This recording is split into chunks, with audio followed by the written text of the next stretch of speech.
Little Women by Louise May Alcott. Chapter 11. Experiments. The 1st of June! The Kings are off to the seashore tomorrow, and I'm free. 3 months' vacation, how I shall enjoy it, exclaimed Meg, coming home one warm day to find Joe laid upon the sofa in an unusual state of exhaustion, while Beth took off her dusty boots and Amy made lemonade for the refreshment of the whole party. Aunt March went today, for which, oh, be joyful, said Joe. I was mortally afraid she'd ask me to go with her. If she had, I should have felt as if I ought to do it, but Plumfield is about as gay as a churchyard, you know, and I'd rather be excused. We had a flurry getting the old lady off, and I had a fright every time she spoke to me, for I was in such a hurry to be through that I was uncommonly helpful and sweet, and feared she'd find it impossible to part from me. I quaked till she was fairly in the carriage, and had a final fright, for as it drove off she popped out her head, saying, "Josephine, won't you—" I didn't hear any more, for I basely turned and fled. I did actually run, and whisked round the corner where I felt safe. "Poor old Jo, she came in looking as if bears were after her," said Beth, as she cuddled her sister's feet with a motherly air. "Aunt March is a regular samphire, is she not?" observed Amy, tasting her mixture critically. "She means vampire, not seaweed, but it doesn't matter. It's too warm to be particular about one's parts of speech," murmured Joe. "What shall you do all your vacation?" asked Amy, changing the subject with tact. "I shall lie abed late and do nothing," replied Meg, from the depths of the rocking-chair. "I've been routed up early all winter and had to spend my days working for other people, so now I'm going to rest and revel to my heart's content." "No," said Joe, "that dozy way wouldn't suit me. I've laid in a heap of books, and I'm going to improve my shining hours reading on my perch in the old apple tree, when I'm not having "Don't say larks," implored Amy, as a return snub for the samphire correction. "I'll say nightingales, then, with Laurie. That's proper and appropriate, since he's a warbler." "Don't let us do any lessons, Beth, for a while, but play all the time and rest, as the girls mean to," proposed Amy. "Well, I will if Mother doesn't mind. I want to learn some new songs, and my children need fitting up for the summer. They are dreadfully out of order and really suffering for clothes." "May we, Mother?" asked Meg, turning to Mrs. March, who sat sewing in what they called Marmy's corner. "You may try your experiment for a week and see how you like it. I think by Saturday night you will find that all play and no work is as bad as all work and no play." "Oh dear, no, it will be delicious, I'm sure," said Meg complacently. "I now propose a toast, as my friend and partner, Sary Gamp, says." "Fun forever and no grubbing," cried Joe, rising, glass in hand, as the lemonade went round. They all drank it merrily, and began the experiment by lounging for the rest of the day. Next morning Meg did not appear till 10 o'clock. Her solitary breakfast did not taste good, and the room seemed lonely and untidy, for Joe had not filled the vases, Beth had not dusted, and Amy's books lay scattered about. Nothing was neat and pleasant but Marmy's corner, which looked as usual. And there Meg sat, to rest and read, which meant to yawn and imagine what pretty summer dresses she would get with her salary. Joe spent the morning on the river with Laurie, and the afternoon reading and crying over The Wide, Wide World up in the apple tree. Beth began by rummaging everything out of the big closet where her family resided, but getting tired before half done, she left her establishment topsy-turvy and went to her music, rejoicing that she had no dishes to wash. Amy arranged her bower, put on her best white frock, smoothed her curls, and sat down to draw under the honeysuckle, hoping someone would see and inquire who the young artist was. As no one appeared but an inquisitive daddy-long-legs, who examined her work with interest, she went to walk, got caught in a shower, and came home dripping. At tea-time they compared notes, and all agreed that it had been a delightful, though unusually long, day.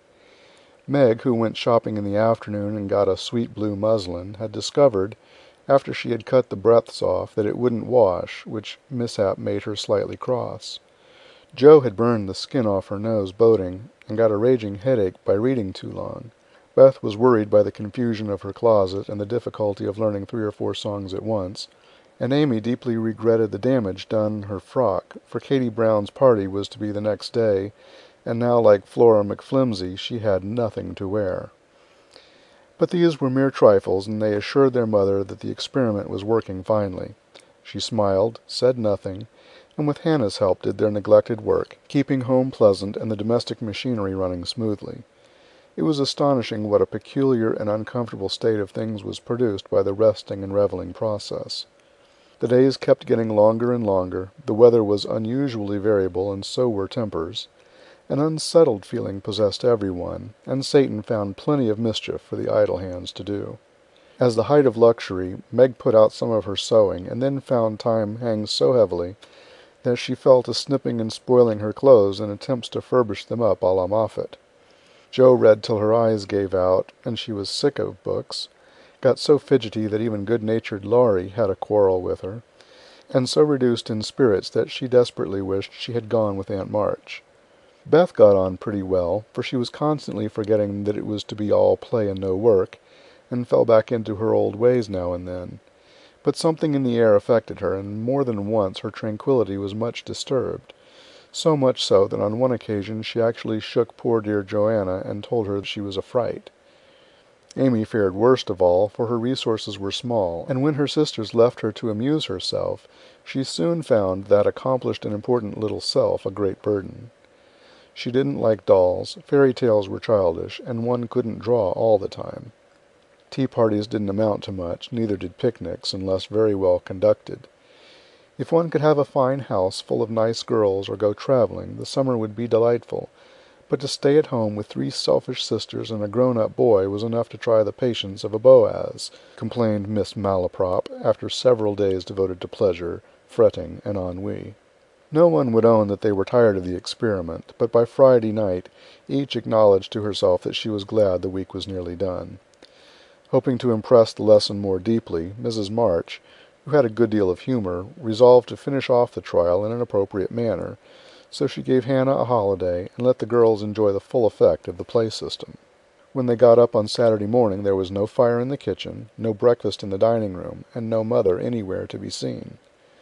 "Mercy on us, what has happened?" cried Jo, staring about her in dismay. Meg ran upstairs and soon came back again, looking relieved but rather bewildered, and a little ashamed. "Mother isn't sick, only very tired, and she says she is going to stay quietly in her room all day and let us do the best we can.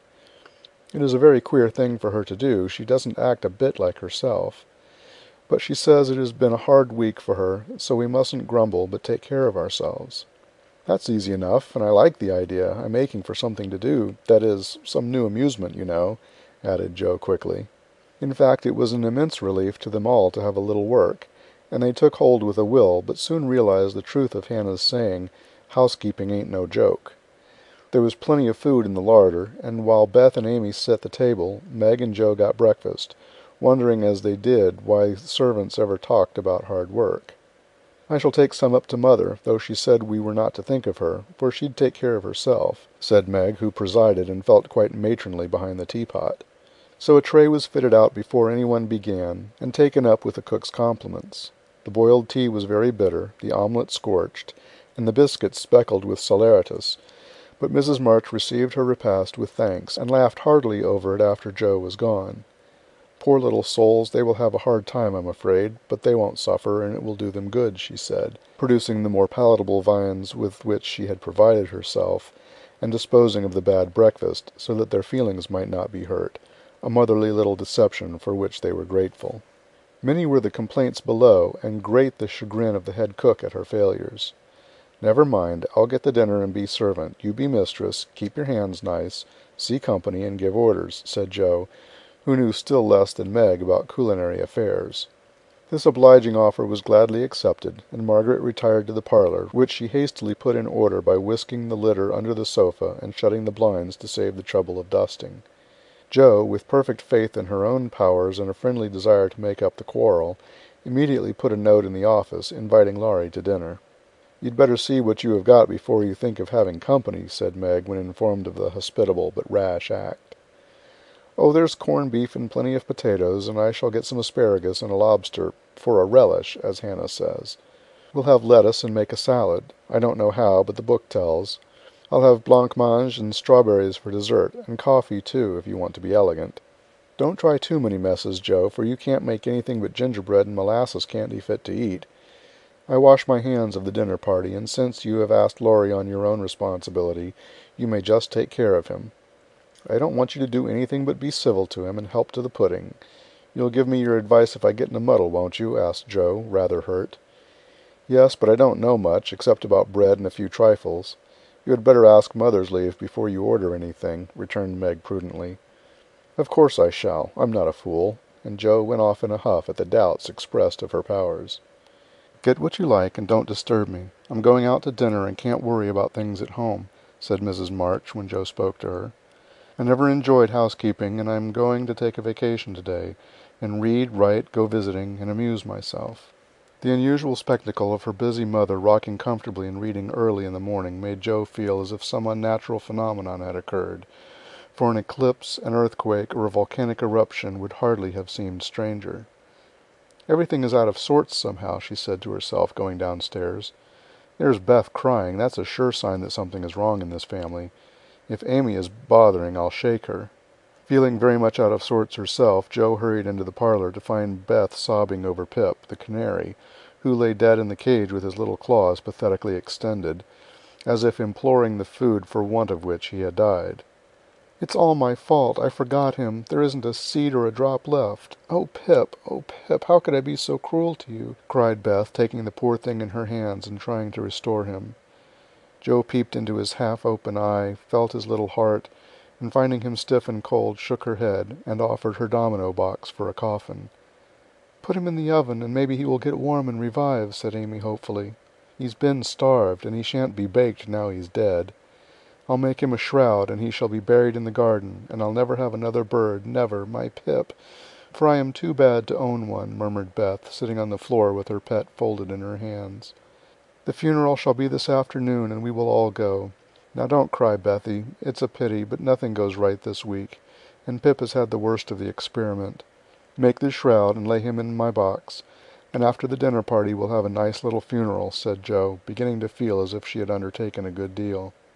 Leaving the others to console Beth, she departed to the kitchen, which was in a most discouraging state of confusion. Putting on a big apron, she fell to work and got the dishes piled up ready for washing, when she discovered that the fire was out. "Here's a sweet prospect," muttered Joe, slamming the stove door open and poking vigorously among the cinders. Having rekindled the fire, she thought she would go to market while the water heated. The walk revived her spirits, and flattering herself that she had made good bargains, she trudged home again, after buying a very young lobster, some very old asparagus, and 2 boxes of acid strawberries. By the time she had got cleared up, the dinner arrived and the stove was red hot. Hannah had left a pan of bread to rise. Meg had worked it up early, set it on the hearth for a second rising, and forgotten it. Meg was entertaining Sally Gardner in the parlor, when the door flew open, and a flowery, crocky, flushed, and disheveled figure appeared, demanding tartly, "I say, isn't bread riz enough when it runs over the pans?" Sally began to laugh, but Meg nodded and lifted her eyebrows as high as they would go, which caused the apparition to vanish and put the sour bread into the oven without further delay. Mrs. March went out, after peeping here and there to see how matters went, also saying a word of comfort to Beth, who sat making a winding-sheet, while the dear departed lay in state in the domino box. A strange sense of helplessness fell upon the girls as the gray bonnet vanished round the corner, and despair seized them when a few minutes later Miss Crocker appeared, and said she'd come to dinner. Now this lady was a thin yellow spinster, with a sharp nose and inquisitive eyes, who saw everything and gossiped about all she saw. They disliked her, but had been taught to be kind to her, simply because she was old and poor and had few friends. So Meg gave her the easy chair and tried to entertain her, while she asked questions, criticized everything, and told stories of the people whom she knew. Language cannot describe the anxieties, experiences, and exertions which Joe underwent that morning, and the dinner she served up became a standing joke. Fearing to ask any more advice, she did her best alone, and discovered that something more than energy and goodwill is necessary to make a cook. She boiled the asparagus for an hour, and was grieved to find the heads cooked off and the stalks harder than ever. The bread burned black, for the salad dressing so aggravated her that she could not make it fit to eat. The lobster was a scarlet mystery to her, but she hammered and poked till it was unshelled and its meager proportions concealed in a grove of lettuce leaves. The potatoes had to be hurried, not to keep the asparagus waiting, and were not done at the last. The blancmange was lumpy, and the strawberries not as ripe as they looked, having been skilfully deaconed. Well, they can eat beef and bread and butter, if they are hungry, Only it's mortifying to have to spend your whole morning for nothing, thought Jo, as she rang the bell half an hour later than usual, and stood hot, tired, and dispirited, surveying the feast spread before Laurie, accustomed to all sorts of elegance, and Miss Crocker, whose tattling tongue would report them far and wide. Poor Jo would gladly have gone under the table, as one thing after another was tasted and left. While Amy giggled, Meg looked distressed, Miss Crocker pursed her lips, and Laurie talked and laughed with all his might to give a cheerful tone to the festive scene. Jo's one strong point was the fruit, for she had sugared it well, and had a pitcher of rich cream to eat with it. Her hot cheeks cooled a trifle, and she drew a long breath as the pretty glass plates went round, and everyone looked graciously at the little rosy islands floating in a sea of cream. Miss Crocker tasted first, made a wry face, and drank some water hastily. Jo, who refused, thinking there might not be enough, for they dwindled sadly after the picking over, glanced at Laurie, but he was eating away manfully, though there was a slight pucker about his mouth, and he kept his eye fixed on his plate. Amy, who was fond of delicate fare, took a heaping spoonful, choked, hid her face in her napkin, and left the table precipitately. "Oh, what is it?" exclaimed Jo, trembling. "Salt instead of sugar, and the cream is sour," replied Meg with a tragic gesture. Jo uttered a groan and fell back in her chair, remembering that she had given a last hasty powdering to the berries out of one of the 2 boxes on the kitchen table, and had neglected to put the milk in the refrigerator. She turned scarlet, and was on the verge of crying, when she met Laurie's eyes, which would look merry in spite of his heroic efforts. The comical side of the affair suddenly struck her, and she laughed till the tears ran down her cheeks. So did everyone else, even Croker, as the girls called the old lady, and the unfortunate dinner ended gaily, with bread and butter, olives, and fun. "I haven't strength of mind enough to clear up now, so we will sober ourselves with a funeral," said Jo as they rose, and Miss Crocker made ready to go, being eager to tell the new story at another friend's dinner table. They did sober themselves for Beth's sake. Laurie dug a grave under the ferns in the grove. Little Pip was laid in, with many tears by his tender-hearted mistress, and covered with moss, while a wreath of violets and chickweed was hung on the stone which bore his epitaph, composed by Jo while she struggled with the dinner. "Here lies Pip March, who died the 7th of June, loved and lamented sore, and not forgotten soon." At the conclusion of the ceremonies, Beth retired to her room, overcome with emotion and lobster, but there was no place of repose, for the beds were not made, and she found her grief much assuaged by beating up the pillows and putting things in order. Meg helped Jo clear away the remains of the feast, which took half the afternoon, and left them so tired that they agreed to be contented with tea and toast for supper. Laurie took Amy to drive, which was a deed of charity, for the sour cream seemed to have had a bad effect upon her temper. Mrs. March came home to find the 3 older girls hard at work in the middle of the afternoon, and a glance at the closet gave her an idea of the success of one part of the experiment. Before the housewives could rest, several people called, and there was a scramble to get ready to see them. Then tea must be got, errands done, and 1 or 2 necessary bits of sewing neglected until the last minute. As twilight fell, dewy and still, one by one they gathered on the porch where the June roses were budding beautifully, and each groaned or sighed as she sat down, as if tired or troubled. "What a dreadful day this has been," began Jo, usually the first to speak. "It has seemed shorter than usual, but so uncomfortable," said Meg. "Not a bit like home," added Amy. "It can't seem so without Marmee and little Pip," sighed Beth, glancing with full eyes at the empty cage above her head. "Here's Mother, dear, and you shall have another bird tomorrow if you want it." As she spoke, Mrs. March came and took her place among them, looking as if her holiday had not been much pleasanter than theirs. "Are you satisfied with your experiment, girls, or do you want another week of it?" she asked, as Beth nestled up to her, and the rest turned toward her with brightening faces, as flowers turn toward the sun.